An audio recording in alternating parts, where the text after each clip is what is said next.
Hey, what's up, guys? Welcome to another episode of Healthspan Academy. I'm your host, Craig Girard, and joining me today is Freya Moosbrugger, who is an elite CrossFit athlete. She's the reigning 54th fittest woman in the world and 8th in Canada, and just recently finished 10th place in Wodapalooza, which was her first in-person competition, which is pretty mind-blowing. So for you weightlifters out there, she's got a 230-pound listed clean and jerk, 190-pound snatch, and her listed Fran time is 209 for you CrossFitters out there. And we're going to chat about her training methods and what life is like for Freya at the moment. Freya, thanks for joining me today.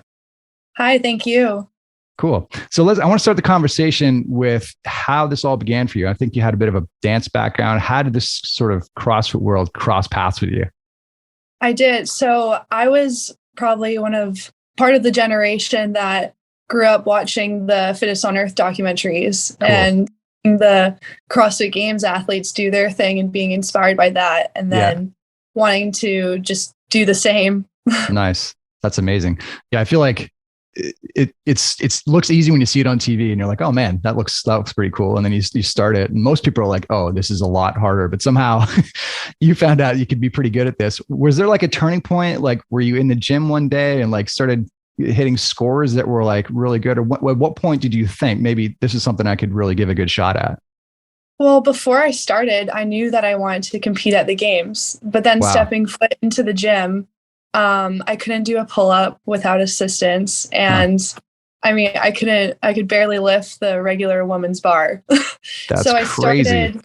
I started as a newbie and I think I just fell in love with the training and, the other athletes, the games athletes said, if you work hard, we all start from somewhere. Just work hard. And I kept that in my mind each and every day I went into the gym and I just believed in myself before anyone else did. And I think that was the key to it. Cool. That's unbelievable that you weren't able to do a pull-up because I feel like that's such a deflating thing. Like people are like, oh, this looks pretty easy. And oh my gosh, yes. Yeah. So how old were you? Mad. Yeah. How old were you at the time when you first started? I was 16. Okay. So yeah, that's old enough. I mean, it's for women to do a pull-up at that age is pretty rare, but it's still pretty deflating. So that's mind-blowing because just seeing how you threw down in Wodapalooza, that's an unbelievable story. So let's talk a little bit about that. Michelle mentioned this was like your first live competition. Is that true? Yeah. So before that, I had just done some local throwdowns, nothing crazy. And then last year, because of COVID, everything was online. Right. So I did have the opportunity to compete at semifinals, which is kind of like a regional experience. Yeah. But it just felt like doing the open in my gym. Right. So I didn't really have any in-person competitive experience at all. Wild. Great. Yeah. And so your first one's in front of like thousands of people in Wodapalooza. So talk about that experience. What are your kind of highlights from that weekend? Well, first stepping onto the stage for the first event, I was just so lost, so distracted. Yeah. And scared. But then I think I kind of came into my own as the weekend progressed. And I saw on the leaderboard and I looked around me where I was in terms of the other girls. And I just felt really comfortable as the weekend went on. And there was no turning point. I just soaked up the moments on the floor and I loved every second of it, both competing and meeting new people and the team behind me that I had. That's amazing. So yeah, and there was a pretty star-studded audience there, like all the who's who of CrossFit, probably people you saw in the documentary. Were there like, did you get any starstruck moments on the weekend? Oh, all of them. Yeah. I mean, that was the first time meeting Patrick Vellner and oh, cool. He's such a genuine guy and I was super starstruck first meeting him, but then it really felt like a team aspect as we progressed through the weekend. And Michelle made obviously everyone feel super comfortable and made sure we were all on the same page in terms of the job we had to do. That's amazing. Yeah. I've only met Pat very briefly, but I've had a few conversations with Michelle and you can just tell she genuinely she was like an absolute beast of an athlete in her day. And she's one of those rare people that went from being elite athlete to elite coach. Cause I feel like it's tough sometimes to relate to kind of a more moderate audience, but man, she's a very smart girl. Oh, she is. She knows her stuff. Yeah, which is cool. So what kind of advice did she have for you going into the weekend in terms of prep? We didn't have any expectations, and I think the main thing was just getting as much experience and soaking it up. And we had a bit of a game plan for each workout, but I feel like you just have to adapt on the fly. And that's what I did for each event. Just the swim, for example, we swam in the ocean a couple of days before, but then come competition, there was like a riptide warning and, speedboats going by, the storm. So true. I mean, your strategy just changes while you're out there. And you just have yourself when you're competing, but then afterwards, beforehand, you get to debrief and talk. Yeah, that's cool. And open water is obviously a different animal than being in a pool. Had you done competitive open water swim before? No. Really? No, not at all. But I have swam in my training a lot. And so I was confident going into it. And I was just super psyched to be going in the warm ocean because it's so cold up here. Yeah, seriously. So, Man, I can't even think about going in the ocean anywhere in Canada. Oh, no. At the moment. You very much need to be a polar bear. Pretty much. So let's talk about differences in your training. Obviously, meeting up with Shell, I'm sure things change a little bit, but talk about did you start fairly casually, just kind of jumping in the gym, doing classes, and then sort of gradually up the volume? Like, what are the main differences in your training from day one to where you're at right now? Well, when I first started and for the first 2 years, I was just doing the class. Right. But then I would stay and work on the skills that I needed to work on, like handstand push-ups, pull-ups, muscle ups. And I would just ask for more. And I would always line up the class with open gym, and I would try to train for as long as I could until I got kicked out of the gym. They happened to boot you out at the end of the day. Freya got a mop. You gotta go home. Yeah, pretty much. I got away with a lot for sure. That's awesome. I mean, owners are probably a little forgiving considering you ended up being an absolute beast, but cool. Let's talk about a typical snapshot. I feel like the approach to CrossFit in the last 10 years has completely changed. Like, it used to be, you could kind of go into classes and then go crush a competition, but it's really like a life commitment. So talk about what a typical day looks like when you wake up, how many training hours you have, and recovery, that kind of stuff. What's a typical day look like? So the programming that with Michelle, it ranges from high volume, low intensity to the opposite, where it's low volume, high intensity. Right. Or sorry, I meant low intensity, high volume. Yeah. And that's more of a skill day, she was saying. Yeah. And we do the Olympic lifts, like the snatch and the clean and jerk every week. Cool. And it's very athlete specific too. So I'm working on more strength stuff. So that will be in my programming more than maybe Ellie and Pat. But we do all kind of do the similar conditioning pieces and Metcons. And we sometimes get to compare scores that way.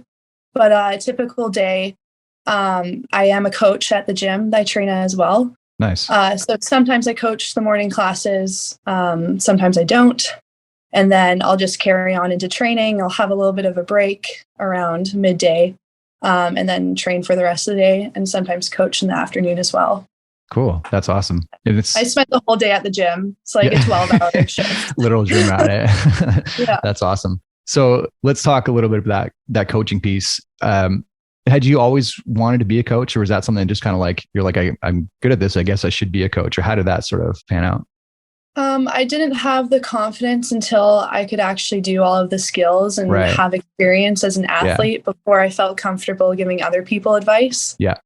So I didn't actually start coaching until I think just over a year ago. Okay. But now it's actually helps me be a better athlete because I'm able to relay information in multiple ways. And, True. If I'm trying to fix something myself, I kind of tweak it different ways. And then I'm like, oh, the light bulb moment. Right. That's amazing. Yeah. It's just like a different lens, right? It's just seeing things from a coaching perspective. You can kind of start to troubleshoot some of your own issues when you take that coaching. Exactly. And I love the sport so much. So if I'm not training, I still get to be involved in CrossFit. Yeah. That's awesome. So obviously with that kind of training volume, recovery is a big issue. Are you stretching, doing mobility stuff daily, or do you have that kind of carved out in your day? Is it kind of like a feel it out sort of thing, or what does that look like? Yeah, I mean, I'm being a little bit more diligent with mobility because I understand how much it helps with injury prevention. But with my dance background, I'm pretty flexible to begin with. Yeah. So Yeah. that helps, but always I'm a non-negotiable is a solid warm up. So I just have the regular protocol I've come up Nice. with and that every day. And, sleep and nutrition are super important. And Yeah. I just eat as much as I can and I feel great and with my Nice. training volume. So that's kind of what I follow. There's nothing set in stone, but I do understand how important recovery is. Cool. Yeah. And I live most of my life as like the least mobile person. And now that I'm like older in years, it started early. That's my one advice when you're young, because it goes so fast and it takes so long once you get older. So yeah. That's amazing. You'd mentioned nutrition. That's like, obviously we could probably talk for days about that. And there's different ways we could go with nutrition. The macros, are you tracking macros like on ongoing basis? Or are you just kind of going by feel with that? How sort of precise or zeroed in are you on the nutrition piece? I did for years. And so I think I have a pretty good finger on the pulse when it comes to how much and what's type of macros. But I think, for me, I'm very like by the book numbers. And so if I don't hit the numbers on the day, that really stresses me out. And managing stress is a huge part of recovery. So I've actually taken a step back from tracking and I feel much better. And cool. Honestly, it's just eating as many carbs as I can, time and sugar around training and high intensity pieces. It's just, that's the big part of it. That's amazing. Yeah. So you kind of mentioned like stress management. That is a big piece. The mental piece, I think, is one piece that's sort of underrated, that when you're just a spectator, you don't realize how much mental aspect goes into it. Do you carve out time for like mental health pieces or meditation or visualization or stuff like that? Is that something you feel out? Or how does that work for you? So actually, when I first started the sport 4 years ago, I started working right away with a sports psychologist. Oh, cool. And so his name is Alex Hodgins, and we've developed a super close relationship, and he's seen me come up in the sport, and, we worked together even when I was coming off of dance. So he knows me really well. And I think that's why I was so well prepared going into this live competition, because we just knew what was coming. Yeah.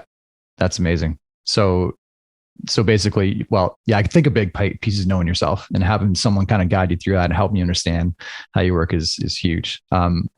Awesome. Let's talk a little bit about working with Michelle, because things are like kind of crazy in Canada right now. We can't, gym depends where you're at. Your gym's probably closed and you can't, when you're halfway across the country, it's tough anyway. So how often do you guys check in? Is she like doing live sessions with you over Zoom, or like how does she just emailing and programming, or is that kind of like as you need, or how does that dynamic work? Well, I get my programming through an app, and it's not just Michelle who's programming for me, but the team that we have is really good and she oversees everything. But she will check in. I think it's pretty much every day or every second day we text. And then sometimes they'll hop on a FaceTime call if we haven't seen each other in person. But the time that we spent in Miami was great. She was able to see me and get to know me a bit more. Because I just started working with her in August. Yeah. That's awesome. And so we're starting to build a closer relationship as people to people, and then athlete to coach. That's also growing too. That's awesome. She's an absolute gem. And obviously she was you could just see in her post, she was just beaming all weekend. That was so cool. That was like one of the highlights for me, is just seeing her reactions. That was amazing. Let's get into this upcoming season. We're kind of getting into that. I mean, it's pretty much open season right now. So do you have targets for this year? Or are you just kind of playing it as things go? And how does that change your programming sort of scope at the moment? Well, right now it's a downtime from Wodapalooza. I think recovering from that is important. Even though the open is close, we're just training through that, because the top percent, whatever, makes it. And 10, should be safe there. Fingers crossed. Nice. Make it into quarterfinals, and then from there, give it a solid effort. I might go to Montreal and do that with Ellie Turner. Cool. Awesome. So that would be cool to throw down, because we're in different regions. It Right. It's not competing against each other. Right. And even when we were, it was such a good relationship. So I'm super grateful that we can both put that aside and just be friends. Yeah. That's sweet. So that would be cool to do that. And then after quarters, I hope semifinals is in person. Yeah. True. Because I thrive off of that. Yeah. I feel you. Well, so it might be Atlas Games, I think. Cool. Yeah. We just got noticed that in Ontario, all these gyms are opening at the end of the month. So maybe that's a good sign across the province. I hope so. Maybe we'll see. I've stopped like making any real expectations, but who knows? That's awesome. So in terms of at the moment, so like, what are your top priorities around your own training, like your specific weaknesses and like, there's a lot of different categories. What's your main focus, I think, with what you're trying to focus on getting better at?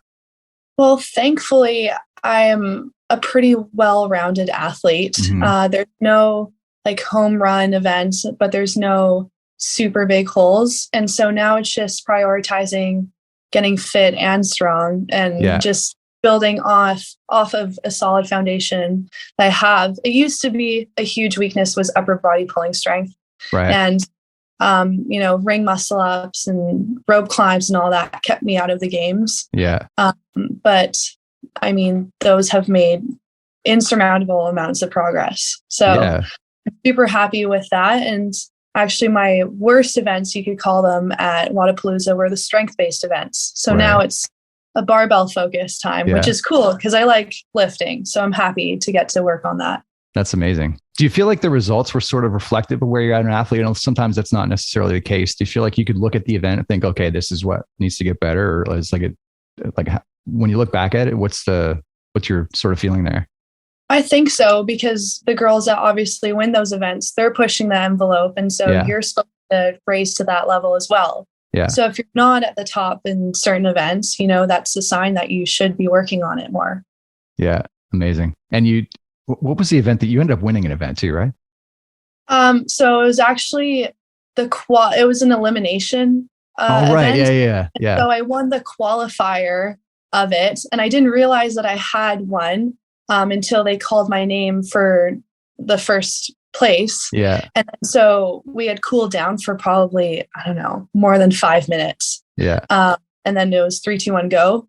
And I talked to everyone after and we were like, wow, the second round was so much harder. Yeah. But it had a 150-pound sandbag carry. That's right. And I picked it up right away. I picked it up and I dropped it because I tried to walk too soon. And I felt like I could have won it.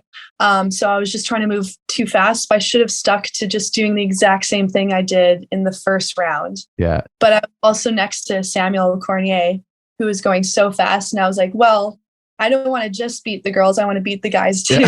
And so we were burping at the same time. And I just tried to go way too fast. I should have stuck to my original game plan. But I look at it, and in the moment, even when I dropped the bag, I was laughing at myself because I was like, wow, this is if this is your rookie move, then that's fine. I'll look back on it and laugh. So that's amazing. I came third. Okay. That's still pretty amazing. First time out there. And that was like, it's not even like this was just kind of a pretty good, like this was like, there were some absolute beasts out there on the floor. So yeah, I was next to Danny Spiegel. I know. Like, come on. Yeah, that's wild. Well, this has been an awesome chat. I really appreciate you sitting in, Freya. What's the best way for people to follow you? Through Instagram, my full name, Freya Moosbrugger. Okay. Cool. We'll link to that in the show notes. Well, thanks for sitting in, and love to catch up maybe later in the season, see how things are going for you. For sure. Thank you so much for having me. Awesome. Thanks for tuning in to Healthspan Academy, guys. See you next time.